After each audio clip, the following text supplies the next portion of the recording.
नमस्कार दोस्तों, एक बार फिर से आप लोग का बहुत बहुत स्वागत है। आज का ये सेशन आप लोग के लिए काफी इंटरेस्टिंग और इम्पोर्टेंट रहने वाला है। आज हम बात करेंगे top 10 current affairs based on 16th and 17th of May 2023।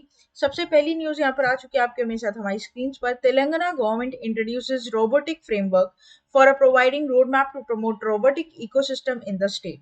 तो basically first of its kind policy हुई है यहाँ पर, रोबोट के थ्रू यहाँ पर पूरी तरीके से जो रोड मैप है वो प्रोवाइड किया जाएगा। और ये कौन से स्टेट गवर्नमेंट के द्वारा किया जा रहा है? तो ये तेलंगाना स्टेट गवर्नमेंट के द्वारा किया जा रहा है। ये बात आपको इधर क्या करनी पड़ेगी, ध्यान रखनी पड़ेगी। पूरी डिटेल हम लोग पढ़ लेते हैं यहाँ पर। तो Telangana government introduced a new policy known as state robotic framework.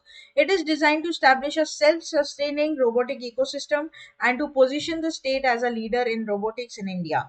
इस पॉलिसी का जो मेन एम है वो ये है कि यहाँ पर पूरी तरीके से सपोर्ट को प्रोवाइड कर सके, रिसर्च डेवलपमेंट के सेक्टर में एनकरेज कर सके, collaboration with the academy and the industry, right. एक रोबो पार्क भी यहाँ पर स्टैब्लिश किया जा रहा है with the testing facilities of coworking spaces, production manufacturing options, ठीक है।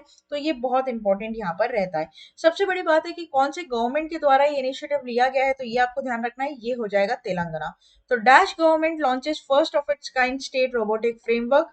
तो यहाँ पर चार ऑप्शन है आपके पास और करेक्ट आपको पता है क्या है, हो जाता है तेलंगाना। तेलंगाना के सीएम और गवर्नर का नाम आप याद रखेंगे और साथ ही साथ करंट अफेयर्स के साथ आप स्टैटिक अवेयरनेस न्यूज को भी अपने साथ लेते हुए चलेंगे, ताकि एग्जाम की जो प्रिपरेशन है वो आपके यहाँ पर क्या होती रहे, अच्छे से होती रहे, ऑन पॉइंट होती रहे, अपडेटेड फॉर्म में रहे, राइट। आगे बात करते हैं न्यूज नंबर 2 की। तो भारत पे ने अपने एक loyalty program pay back India का नाम चेंज कर कर क्या कर दिया है, जिलियन, राइट। तो बहुत इंपॉर्टेंट ये बात यहाँ पर रहेगी। भारत पे जो एक लीडिंग फिनटेक कंपनी आज के टाइम पर इंडिया में, उसने अपने प्रोग्राम को जिसका नाम था पे बैक इंडिया, उसको रीब्रांड कर कर क्या रख दिया है, उसका नाम रख दिया है यहाँ पर Zillion. The move aligns with the company's vision to make Zillion a ubiquitous loyalty and rewards program across the nation, right. ध्यान रखना कौन सी फिनटेक कंपनी है, तो भारत पे है। और पे बैक इंडिया, ठीक है, जो कि उसका लॉयल्टी प्रोग्राम है, उसका नाम चेंज कर उसने क्या रख दिया है, Zillion, right. Very very important from your exam point of view. तो BharatPe rebrand largest multi brand loyalty program pay back India as dash, तो करेक्ट हो जाएगा यहाँ पर क्या, जिलियन, है ना। आगे बात करते हैं न्यूज नंबर 3 की। न्यूज नंबर 3 यहाँ पर क्या बोलता है, ban diesel powered four wheeler vehicles by 2027, panel recommends government. तो यहाँ पर क्या है, बेसिकली जो चार पहिए वाहन है जो डीजल से पावर्ड हैं, डीजल से चलते हैं, उनको पूरी तरीके से बैन कर दिया जाएगा 2027 तक। A report initiated by the Ministry of Petroleum and Natural Gas in India has proposed prohibiting the usage of diesel fueled four-wheeled vehicles in cities with a population exceeding 10 lakhs by 2027। तो जिन cities की population 10 lakh से ज्यादा है, उन cities में चार पहिया वाहन जो डीजल से चल रहे हैं उनको यहाँ पर क्या कर देगा, प्रोहिबिटेड कर जाएगा, बंद कर दिया जाएगा 2027 तक। ऐसा प्रपोजल अभी तक रखा है ministry of petroleum and natural gas ने। And instead promoting electrical and gas based vehicle, the panel led by the former oil secretary Tarun Kapoor also recommended gradually phasing out motorcycles, scooters and three vehicles with internal combustion engines in 2035। तो काफी ज्यादा changes यहाँ पर लेकर आने वाले, environment को देखते हुए और लोगों की हेल्थ को देखते हुए। तो आने वाले टाइम में बहुत सारे प्रपोजल्स यहाँ पर रखे जाएंगे, आपको इसके बारे में ध्यान रखना पड़ेगा। क्वेश्चन आप कैसे एक्सपेक्ट कर सकते हैं, government panel recommends banning diesel four wheeler vehicles by which year, तो करेक्ट हो जाएगा यहाँ पर 2027। आगे बात करते हैं न्यूज नंबर 4 के ऊपर, ठीक है। तो न्यूज नंबर 4 यहाँ पर हमें क्या बोलता है, पीएम मोदी जी ने बेसिकली यहाँ पर इनॉग्रेट किया नेशनल टेक्नोलॉजी डे को, ठीक है, 11th ऑफ मई को, ठीक है। पहली बार 2023 में ये हुआ है।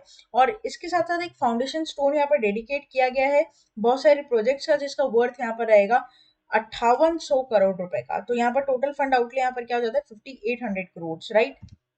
So every year on May 11th, India will now going to observe National Technology Day to recognize and honor the remarkable accomplishments and contributions of its scientists, engineers, and technologists in the development of the country. This day holds great culture and historical importance, underscoring India's dedication to innovation and its quest of technological process। यहाँ पर सबसे बड़ी बात है कि इस दिवस की थीम क्या हो जाती है ना। तो 2023 की जो थीम यहाँ पर हो जाएगी, school to startups igniting young minds to innovate, right. तो यहाँ पर थीम जो है 2023 की वो काफी इंपॉर्टेंट है, school to startups igniting young minds to innovate. ठीक है, स्कूल से लेकर स्टार्टअप की जो जर्नी है, उसमें इस जर्नी के बीच में जितने भी माइंड्स है जो इनोवेटिव थिंकिंग है उनको बढ़ावा देना, हेल्प करना, सपोर्ट करना, चाहे आपका फाइनेंशियली हो या फिर मेंटली, राइट। तो ये यहाँ पर क्या है इंपॉर्टेंट है, इस थीम का बेसिक मीनिंग है। आप क्वेश्चन कैसे एक्सपेक्ट कर सकते हैं, देखो हमेशा मैंने बताया इंपॉर्टेंट डे जब भी यहाँ पर रहेगा तो बहुत सारे पैरामीटर्स रहते हैं, जैसे कोई पर्टिकुलर डेट हो गई या पर्टिकुलर डे हो गए, जैसे सेकेंड मंडे ऑफ वीक और सेकेंड थर्सडे ऑफ वीक और second Saturday of the month, what ever it might be. ठीक है, उसके बाद यहाँ पर रहता है एडिशन के ऊपर, या फिर आप मान लीजिए कि कोई थीम दी गई है तो वो तो काफी इंपॉर्टेंट यहाँ पर हो ही जाती है। ठीक है, उसी के साथ साथ यहाँ पर अगर मान लीजिए कि कोई आपका मोटो दिया गया है, कोई एम दिया गया है, तो वो भी आपके लिए इंपॉर्टेंट रहता है ना। तो करेक्ट यहाँ पर क्या हो जाएगा, वो हो जाएगा 11th ऑफ मई। आगे बात करते हैं न्यूज नंबर 5 की। हाफ वे थ्रू हम हमारे वीडियो के यहाँ पर पहुंच चुके हैं। Rathendra Raman new chairman of Kolkata port. तो यहाँ पर कोलकाता पोर्ट के नए चेयरमैन बनाए गए हैं कौन, रथेंद्र रमन। श्यामा प्रसाद मुखर्जी पोर्ट है, आपको नाम पता होगा। और यहाँ पर इसी से पहले, इनसे पहले जो थे वो थे chief freight traffic manager of southern eastern railway. In his new position Raman held a meeting with senior official from both the Kolkata dock system and Haldia dock complex, right. सबसे पहले वेस्ट बंगाल में जो यहाँ पर पोर्ट था हल्दिया ही था, उसके बाद में कोलकाता पोर्ट जनरेट हुआ है, बट ठीक है काफी पुराना है ये भी। ठीक है, 1995 बैच के आईआरटीएस ऑफिसर हैं ये रथेंद्र रमन। अब आप यहाँ पर देख सकते हैं कि इन्हें चेयरमैन बना दिया गया है कोलकाता पोर्ट का। ठीक है, इसे ध्यान रखिएगा, काफी इंपॉर्टेंट ये हो जाता है। और इसी के साथ साथ हाफ वे थ्रू हम हमारे वीडियो के यहाँ पर पहुंच चुके हैं। नेक्स्ट चलते हैं न्यूज नंबर 6 के ऊपर। AU small finance bank launches RuPay credit card for self employed customers, right.